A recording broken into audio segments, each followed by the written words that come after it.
Welcome back, and you have my admiration of having made it so far. Well, I have made it so far in this workshop, and I'm glad that you're on the journey with me. So let's come to the final part of the communications workshop. Well, there is more. There is advanced communication, there is public speaking, there is storytelling, and you can enroll for that independently. Okay, but I am going to take you to a very critical point in communication, that is how to make your point, how to make an impact, and you have to be ready with it. See, everything that I have given you, there is a practice involved to that. Communication skills is with practice. You learned to speak with practice, you learned to write with practice, and now to master the art, there has to be practice behind it, and I urge you to do that and put it to use in your formal communication, in your informal communication with friends or colleagues or family. Try it out. When you put this strongly out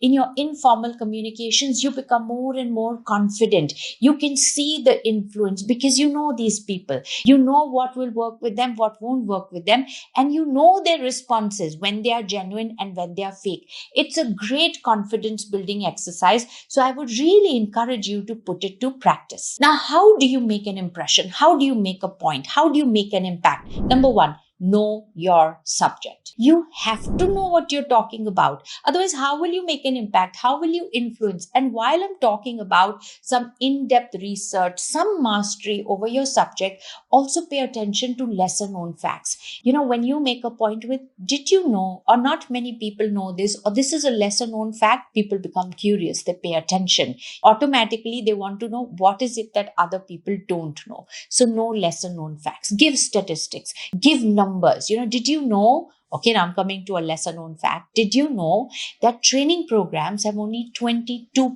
effectiveness, which means that the person is unable to apply 78% of the content? Okay, now that is like, aha, I did not know that. And it also may be a great idea that whatever subject that you're talking about, give a little past reference, give a little present reference, and the future. Did you know in the past, this is how it used to be? And now people are doing this. And in the future, oh my God, you are already establishing yourself as an expert and authority. So while you delve deep into knowing your subject, keep these 3 points also in mind. Number 2, you should know, why does this person want to listen to you? What does he want? Why is this information important to him? I met this gentleman in the flight. He was my co-passenger, and I made the mistake of asking him, what do you do? Oh my God, he went on and on about his interest in history and how he went to this archaeological site and this museum and that. I have no interest in history. Okay, but you know what? I just couldn't change my seat or now tell him shut up because the man wouldn't keep quiet. It was a waste of my time, waste of that 1.5 hours. So here is the thing. Know what your person wants. At least ask me, no, are you interested in history? And I say, no, not really. So can he not talk about another subject? Yes. So care enough to know, what does your audience want? What does the terminal want? Why is this information even important to him? Does he even need it? If not, switch to something else. Because at the end of the day, you don't want the other person to make a mental note never to speak to you again. Number 3, if you're going to start a conversation and if you have planned a subject, already pre-think that why would this person not agree with me? See, already plan the argument, because a lot of times, people say, oh no, but not like that, and so on. An argument necessarily doesn't have to be personal to you. It could be the person really doesn't like this topic, or it could be it's not true for the person, or he doesn't know enough, and therefore the argument. Because the last thing you want is resistance. It's counterproductive for any communication. So think, if I'm going to talk on this subject, what will the resistance be? What will the argument be? Think with that and work with that already. That, what? A lot of people feel this way. You've already addressed his or her inhibition or argument or resistance. It also shows that you put some thought into your audience.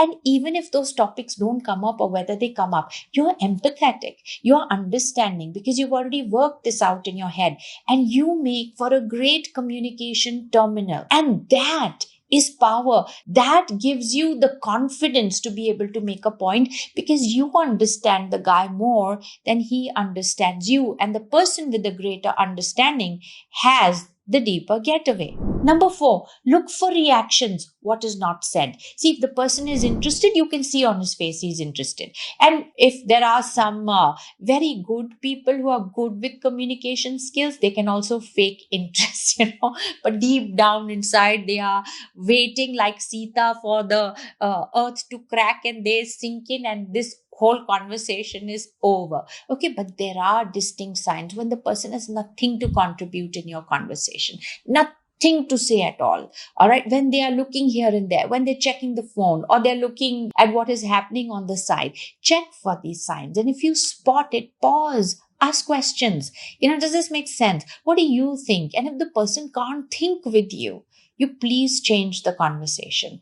Please change the subject. Feedback is very, very critical. If I'm talking and my audience is on the phone or talking to each other or going for, toilet breaks, like half of the audience gone on a toilet break, that's great feedback. That is not working. And Priya Kumar, shut up. Luckily, that has not happened with me, but I'm very, very sensitive for feedback, what my audience is doing. And look, it's okay. I mean, if I'm talking about a subject you're not interested in, you have a right to be bored. Yeah, you're also a human being. Would it not be nice for me to say, so how was your day? Okay, forget about me. Forget I spoke a lot. How was your day? I put it back in your code and I get your interest. And in that, I try to figure out what is important to you. How can I help you? How can I make a point? How can I make an impact? You get what I'm saying? Don't be like that runaway train that will soon be derailed, because you won't have that audience come back to you. You won't have that person come back to you. Be sensitive for feedback. The next one, when you're talking to people, always ask questions. Be curious. What do you think? Would you like that? What's your opinion on this? What's your viewpoint? Considering your experience, what would you think about this? Ask questions. Encourage a person to give you different viewpoints on your subject, which will help you understand the person and therefore influence him or her and make an impact. Okay. And conversation always has to be two-sided. Whatever it is that you're trying to communicate, it becomes solid, it becomes effective, it becomes beautiful when it is engaging the other person's viewpoint also. You also come back richer. You have also learned something. Even if you went for a sales pitch in inviting questions, my God, you come back with additional data which help you make a better sales pitch for the future. You understand what I'm saying? Feedback, questioning, curiosity is very, very powerful. Use it. And next one, always have a positive attitude and smile. Never lose your ground in communication. Always have a positive attitude. Now, what if you get into an argument? And I tell you, there are times when you will naturally sink into an argument where the other person will start to argue with you. Then what will you do? Okay, because if you just end on a draw, nobody wins and you don't like the person. And I tell you, I get into arguments for vegetarian, non-vegetarian, because I'm a vegetarian and I don't pay for non-vegetarian food. Let's say if you and I go for lunch to a restaurant, I'll tell you that it's my treat and it's vegetarian. And the person says, oh, but what if I want to order chicken? And I said, then you pay. I'm not paying for it. And there starts the topic. Oh, you think vegetarian and you think non-vegetarian? And do you think plants don't have life? And do you think plants don't have feeling? And oh, the milk that you drank, was that for you? It was for the calf. Oh my God, it gets into a brawl because some people really take offense on it. So it's now an argument. Okay, I'm a vegetarian. What shall I do? I say, I agree with you. So I'm a hypocrite vegetarian. So end of the day, I'm not going to argue with you.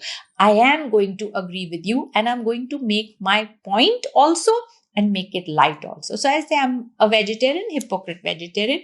Chalo, what are we going to order? Today you can just pretend to be vegetarian.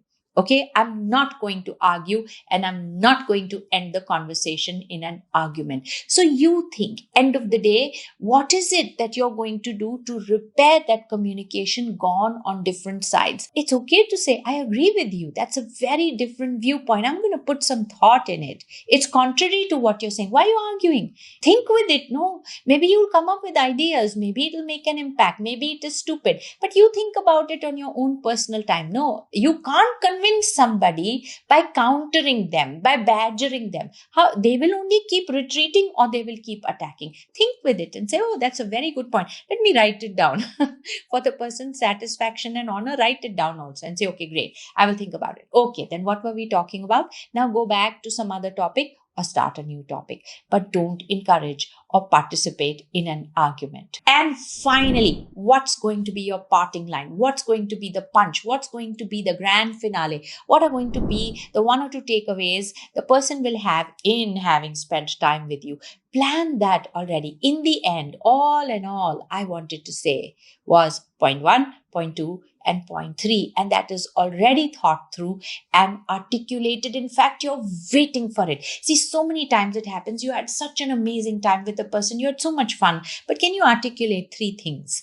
So it's very, very important for you that to be remembered, for the person to go and quote. Let's say somebody met Priya Kumar. They want to go, I met Priya Kumar, and this one thing that she said. Let's say the person says, oh, I met this guy. He was so amazing. This one thing that he said. What is that one thing that you said that person will repeat? That is your punchline, and you will make it right in the end. It could be at the end of the conversation. When the person is leaving, you perhaps shake hands while you've spoken about 10 subjects and nobody's going to remember anything. You shake hands and say, it was wonderful meeting you. And in the end, I just want to conclude by saying that one line, and that stays. Plan it, rehearse it, prepare it, study it, research it, practice it. And that's how you make an impression. See, I started my career as a motivational speaker very, very young. I started it with college students, and then I started doing personality development workshops with students. And I remember my first ever corporate workshop was with Reserve Bank of India. My mother used to work in Reserve Bank of India, and I think they just called me because, she must have said, oh, it's my daughter, call her for a workshop. And I was there for a communication skills workshop. Now imagine a 22-year-old walking in this office where everybody, I think, was my mother's age, double my age, and I'm going to teach you about communication skills. Really? Are they interested? You know your subject. You start with lesser known facts and statistics and give a past, present, future reference to it. So I started my talk by asking that how many of you know what communication tools and strategies the crime branch of India uses in their interrogation to extract the truth from suspects to determine whether they are innocent or they are guilty. Okay. And now I got everybody's attention. Hey, what are those tools? You get it. I had in-depth knowledge. I had great hold over my subject. Why is it important to them? Would it help you in communication if you could understand people, if you could judge them, if you could evaluate their sincerity, and if you could steer the conversation such not only you discover about them, but they also discover about themselves. Oh, yes. And from there started my journey of talking to people, evaluating feedback. Are they interested? There's one gentleman who was sitting at the back and pretty bored. So I asked him a question. So what do you think? And now suddenly he became sharp. He said, I think, yeah, this is okay, but, and there was an argument that he wanted to start because he was really not interested. Okay. He didn't care that I was the daughter of an ex-employee and he wanted to start an argument. And I said, I agree with you. I agree with you totally. What you're saying is absolutely true. Thank you for that. Yeah. And I turned around and wrote it. I don't remember if I turned around and wrote it, but thank you for that. And I continued with my topic. And that's okay. Don't indulge in argument. My friendliness, my positive attitude in continuing to give information, in continuing to ask questions, in continuing to encourage viewpoints. I think that workshop was so amazing and encouraging. It must have been, no? If it was a disaster, it would have spoiled my confidence for further ones. And my mother would have convinced me, you're not meant for this. All of the people are calling me and telling me that your daughter made a fool of herself. Tell her not to do this. You get what I'm saying? There was solid preparation at the punchline. I don't remember it. I have a video of it on VHS, There were summary points that I made in the end. That look, while this is what I told you, these are the 5 points that I discussed that you can take back, and this is how you can apply. I even made a little booklet and gave it away. That was my final punchline, that even for that gentleman who never paid attention in the whole workshop, at least he can go through those 5 points and argue with himself if it needs be. All right. So put some care into your communication. You want to be effective. You want to rise to the position of leadership because that facet is coming up. And a genius, when he or she rises to the position of leadership, that is a position of true power and influence, where your work gets a platform for wider reach, for greater impact. Okay, that's what we're going for. And these are small tools building upon each other, from personality to influence to impact and so on and so forth. Communication skills will always remain at the foundation of personal mastery. I urge you to try it. I urge you to experiment it. Do the playbook. The playbook is going to ask you to go out and talk to people and write how you felt. Be mindful. Put in preparation and put in practice, and now write. Were you conscious of an impact? Did you create it? And even if it was one tiny thing that you mindfully applied, was not to argue, my God, it takes you such a long way in being an influencer and in being a great personality. So I really hope this helped. Please do give me your feedback. Tell me how you felt. Tell me your wins and tell me where else I can add value. And I would be happy to do that. And this concludes the week of communication skills. Like I said, there is more which you can expand into and go into. But until then, we move on to the next week.